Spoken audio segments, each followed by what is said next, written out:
J'ai créé les Fanettes, qui est une entreprise de draisienne et d'apprentissage de la draisienne.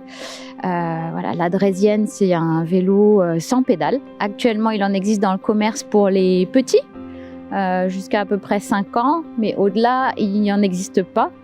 Et du coup, à partir du moment où on a loupé le coche pour apprendre le vélo en dessous de 5 ans, il n'y a plus rien, il n'y a plus que le vélo, les roues stabilisatrices et puis ou alors une personne derrière qui pousse, mais ça ne permet pas d'apprendre l'équilibre. Et la particularité, c'est qu'en fait, j'ai créé des draisiennes qui sont de toute taille.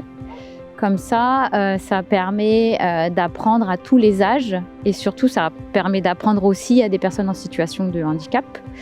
À partir du moment où ces personnes-là marchent, ça leur apporte déjà une possibilité d'apprendre quelque chose qui est assez universel, le vélo. C'est un apprentissage qui est bien souvent important dans une famille et pour certains, ça leur permet aussi, à un moment donné, d'être inclus dans la société avec leurs copains et ils se mettent à faire du vélo.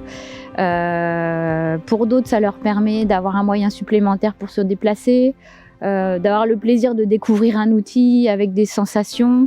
Je peux intervenir, moi, pour accompagner des personnes sur la Lorraine, Grand Est, on va dire. Je peux aussi vendre des draisiennes en dehors du secteur. Là, c'est sur devis. Je me rends pas forcément sur place, mais il peut y avoir un accompagnement en visio. Parce que ce qui me paraît important, c'est l'outil, la draisienne, et en même temps l'accompagnement, parce que j'ai créé des outils et un savoir-faire pour accompagner des personnes dans la maîtrise de la draisienne.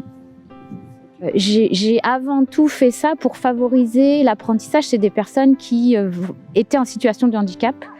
Et l'apprentissage du vélo n'est pas la première chose qu'on leur demande. Ils ont tellement tout un tas d'autres domaines dans lesquels il faut développer des compétences que le vélo, ça devient secondaire. Toutes les personnes que j'ai accompagnées se rendent compte du plaisir finalement qu'il y a à apprendre et que le plaisir, c'est pas secondaire, c'est important.